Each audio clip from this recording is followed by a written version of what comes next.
Hi guys, so I'm back again. This time we're going to be looking at extending our landscape material so that it supports landscape grass. So some of you who followed this tutorial along so far, this tutorial series, will have noticed or have asked for how do we scatter procedurally grass onto the terrain. And if you've done that using the old-fashioned, old-style, traditional material paradigm, you would have gone into, let's have a little look how we would have done that. We would have gone into the material. We would put down a node called grass, landscape grass output. You hook up a bunch of your grass types, which you have to make externally. So you need to make an actor that's called a grass type. And then you actually need to get a hold of all of your layers that you're using in your material. And you can plug them into the output here. And that's how you kind of control where the different grass types get spread, right? So let's say we've got grass, pebbles, and flowers, okay? Now, this is fine and it's worked. It works. You can make this graph itself as complex or as simple as you need to and define a whole load of different complex blending rules for how the grass kind of, where things get distributed. But you're going to end up with, like, this is a really simple example. And if it's not a real example, because if you were actually making a landscape material, it would end up looking a lot more complex than this. And you'd have a lot of functions using the old sort of style of way of making landscape materials. And you would just end up with exactly the same thing down here. And let's say in the material instance, what if you changed your mind? You've got your rock layer here, and let's say you've plugged grass into it here. So it's going to have grass spawning on all your rock. Well, what if you want to spawn like pebbles on your rock too? Well, you actually have to come back into the material itself, and you're going to have to rewire things up in here, unless you come up with a really complex way of controlling the blending for all of the grass types. So now, if we jump over to our newer material that we've set up based on the material layers system, the major advantage of this system is that everything is modular, and you can drastically change the kind of way that your material functions just in the material instance itself, and basically create endless kind of variations and complexity just by working in the material instance. So we really don't want to limit ourselves to just putting in a grass node here and then hooking up these outputs directly to the output pins here, because then we're going to be stuck with the same old inflexible way of doing things that we used to do in the past.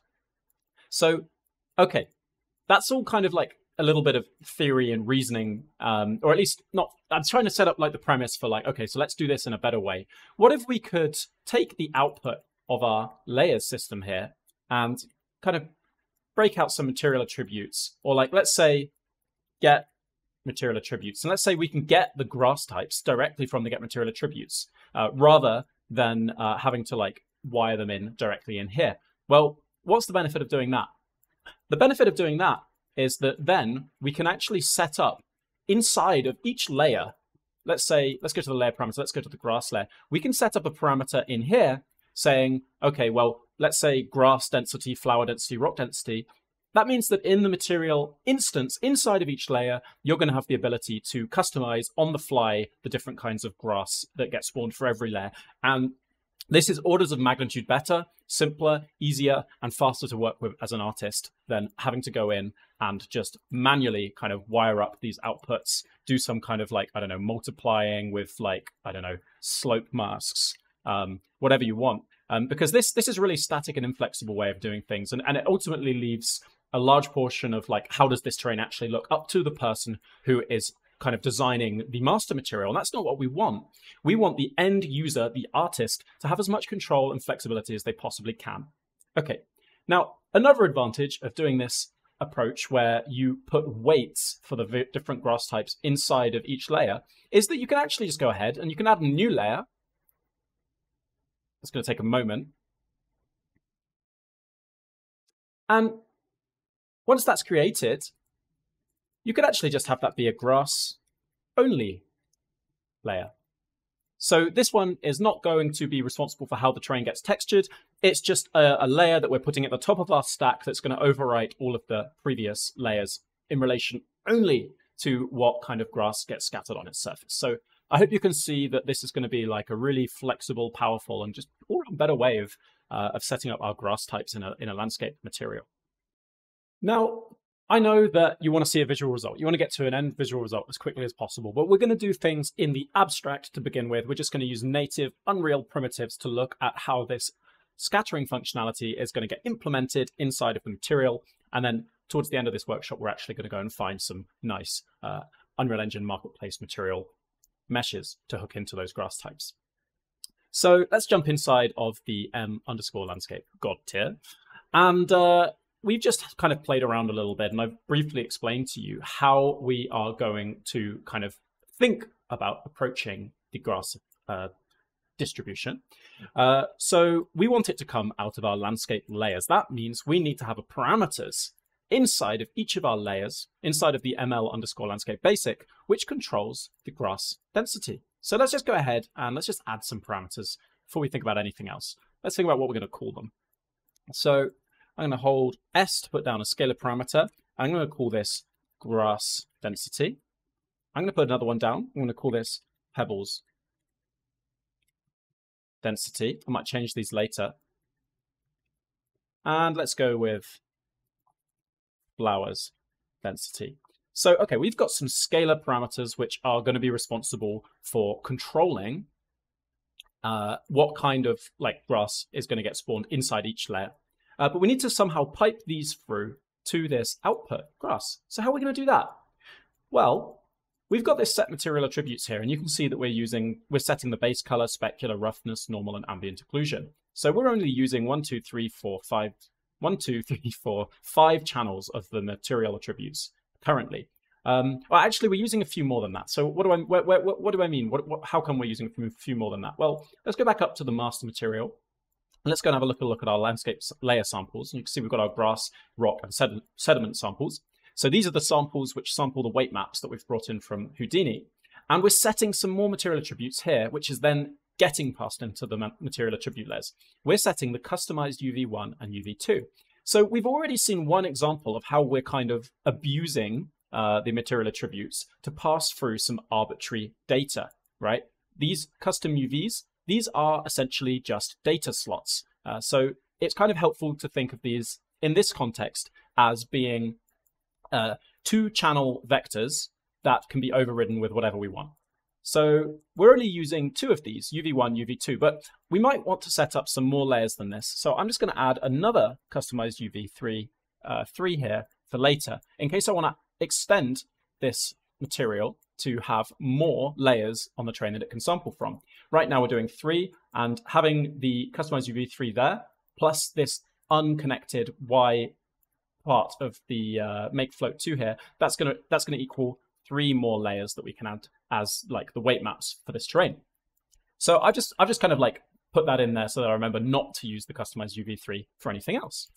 Now, if we jump back inside of our material layers, we want to pass out of the layer itself the grass information. So what we're going to do, well, you might have guessed, we're actually going to just override some of these other attributes. Now, I'm going to stick to using the customized UVs just because the fact that they're kind of like a list and they're kind of not specifically dedicated for any particular purpose makes it a little bit easier for my brain to understand. But there's actually nothing stopping you from just overriding anything. For example, I could override the emissive. I could override the clear coat, the subsurface, and I could pass data like grass density through these too and read them out in the end of, at the end of this master material here. And I'm going to be able to break apart those channels and use them to drive the distribution of the grass. But now, if that's confused you, don't worry. I think it is slightly confusing. And I would love if Epic had provided like an arbitrary pipe. So, you know, the ability to just add any number of parameters to your material to pass through here, but they haven't. So we're going to stick to doing this method with customized UVs, which is fine. For this demonstration, it's fine. If you find yourself needing more slots, you'll know when you do, and then you can just try and remember what I said here, which is you can just override any of these channels. So, all right.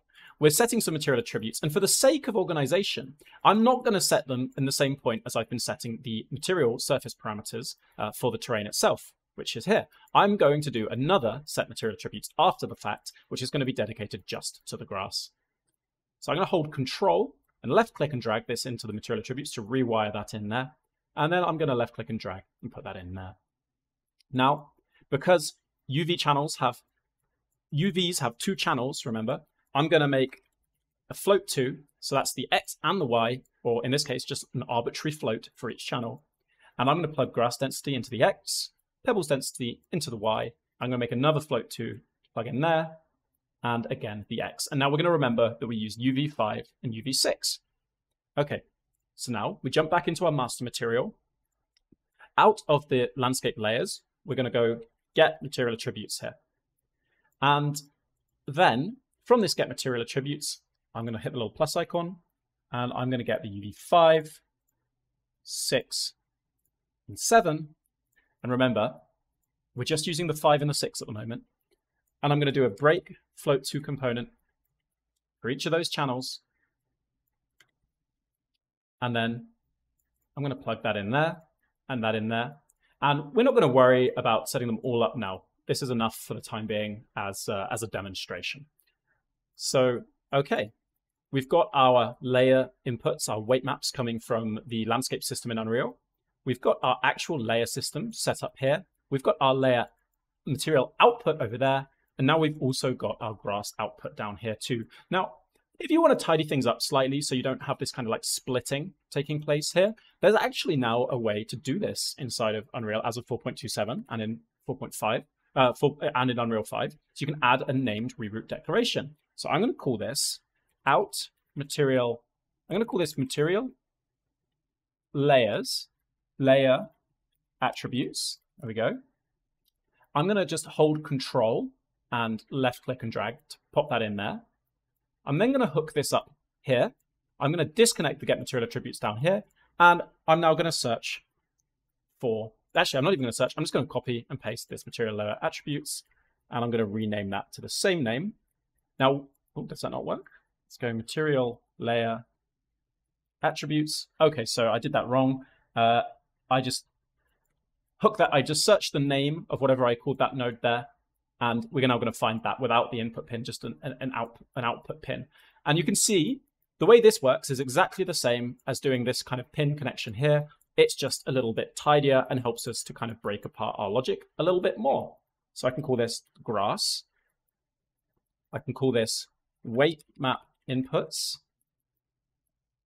And then this right here is the landscape material. All right.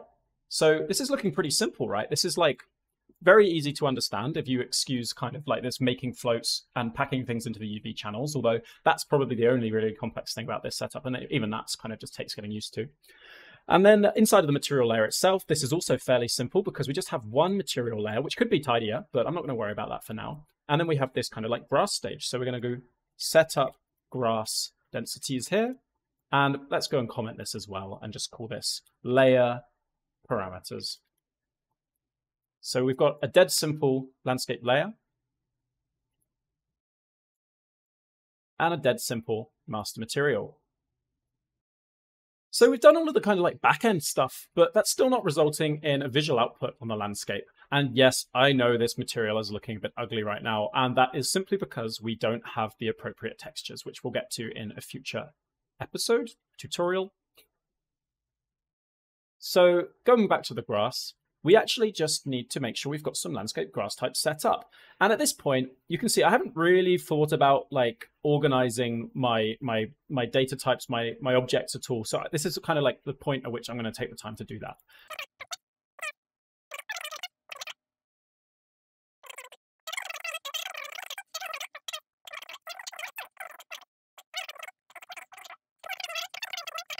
So that's looking a lot better. And what I'm going to add now is I'm going to add a grass type. So I'm going to go to the, oh, I've forgotten where that's stored now. It's probably under miscellaneous. Let's have a little look. Miscellaneous, landscape grass type. Let's see if we can find it. Foliage, that makes more sense. Landscape grass type. So I'm going to call this LGT for landscape grass type. I'm going to make one for grass. I'm going to make one for pebbles. and I'm going to make one for flowers.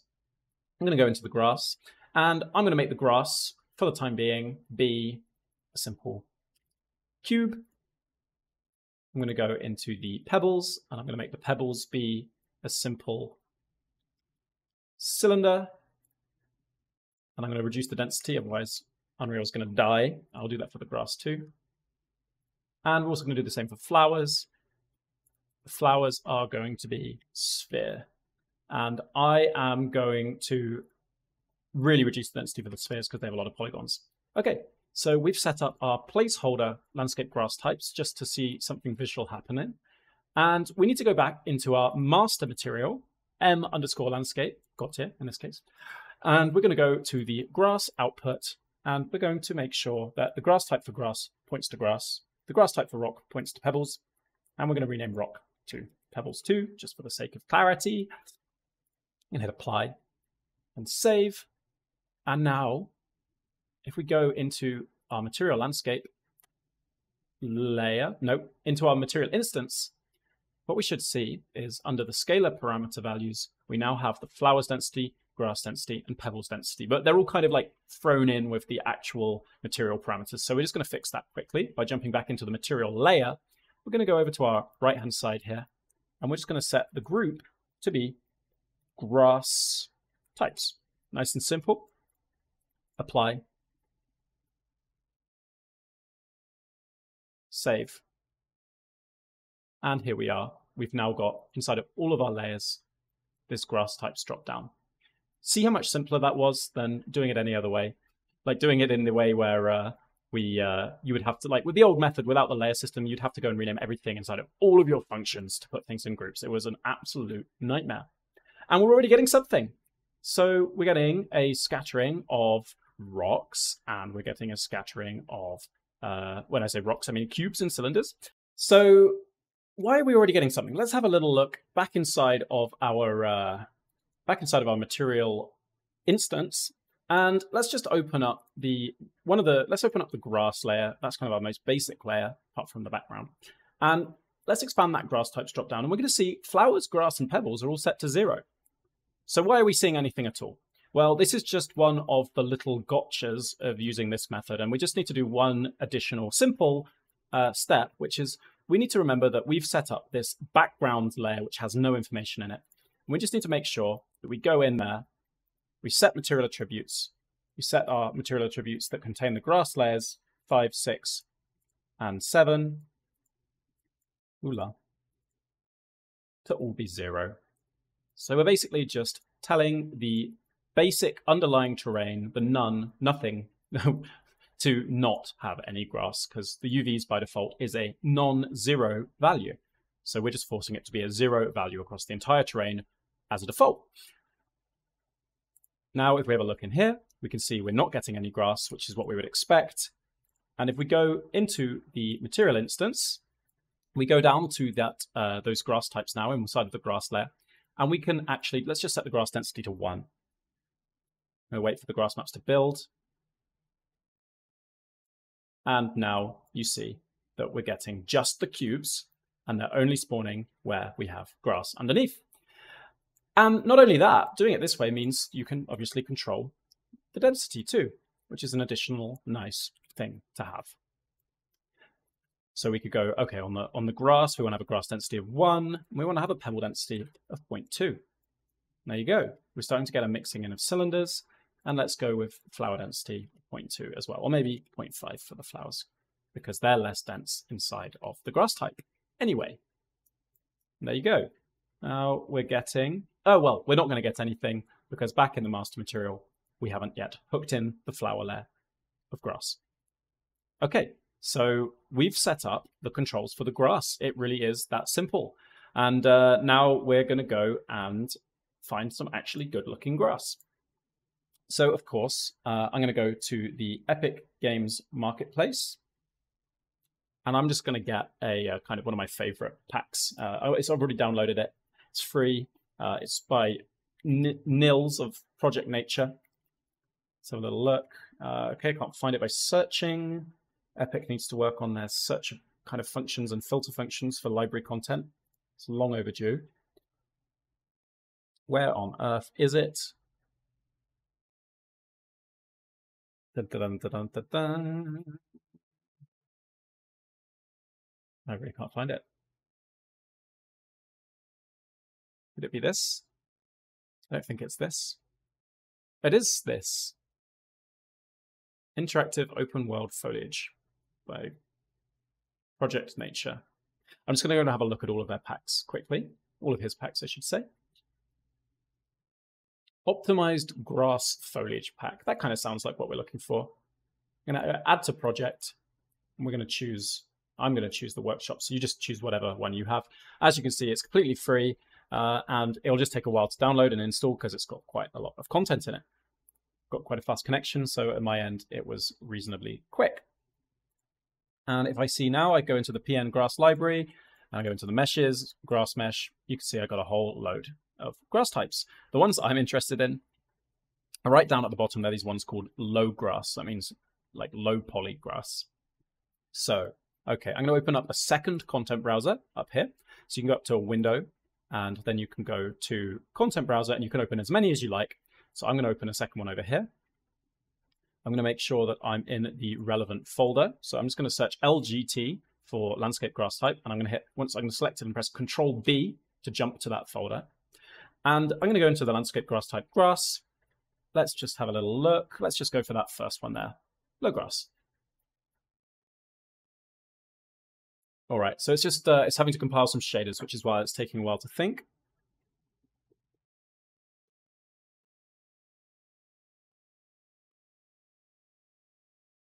And yeah, we're getting something, but it's not really the distribution I'm after. So I'm going to go to the grass density. I'm going to go up to, let's say, 500. Now that's going to be lots and lots of geometry. So I'm going to pull the distance in a little bit closer. Let's go and disable inside of the material instance the pebbles and the flowers for the time being.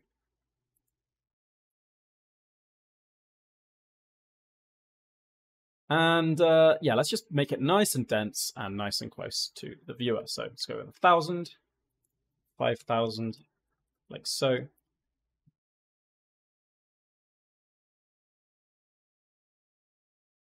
And I think that's going to do for the time being. And just to get a better preview, I'm going to turn real time back on. So clearly there's some color issues at the moment, but we're not worried about that right now. We're just mostly worried about the technical implementation, and we'll start iterating once we've got everything we need in place. So okay, we got some grass, and let's just, you know what? Let's take it a little bit further. I'm going to add in an, no, you're not. I'm just going to make it denser. 5,000. There we go. A little bit crazy. Why not? Oh, does it not let me do? Okay, so I'm going to have to duplicate it to get the extra density. Let's do it again. Duplicate again. All right, that's it. Now we've got some really dense grass with no like real care paid to like where it starts to fall off. So that's what we're going to be doing on our floor there. Now, what else can we do? Are there any flowers? I don't think there are any flowers in this pack. So let's jump back into the marketplace. And let's turn to trusty old Nils's content again. And let's add in the one that I already have. Let's get the interactive open world foliage, because that looks like it's got some nice flowers in it. Now we might end up with some duplicate content in here because of the way that I'm adding this, but I'm not too worried about that. There we go.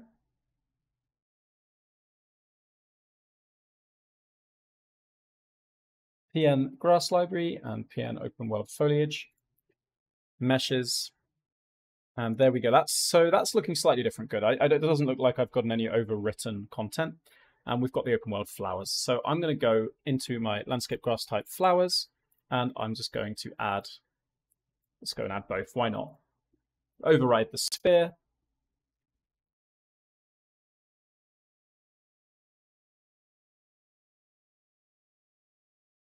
And add in the white ones too, just to get some nice kind of, a nice bit of variation in there. Go 400 and 400 and 400 seems good to me. Not too concerned with performance or looks at the moment, just the underlying functionality. So we're going to add the flower density. Ooh. And let's see, can we see any of the flowers yet? We don't seem to be able to see the flowers, and it's because I've yet again forgotten it's not hooked in. So let's do that now. Go back into the master material. On the grass output pin, I'm going to add a new output. I'm going to call it flowers.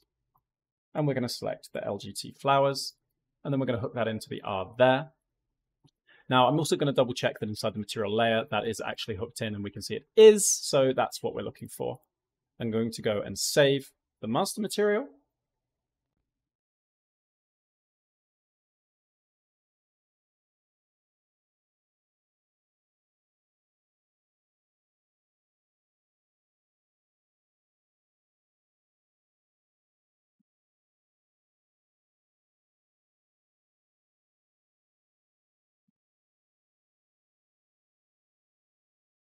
And now we're going to get those flowers too. And you can control the density through the landscape grass type if you wish, or if you want to have patches of really dense flowers in some places and not in other places, you could just control the flower density on a per layer level here, like so. And it's a little bizarre seeing the flowers go farther beyond than the grass, so I'm going to go to the flowers and we're going to set them to have the same cutoff.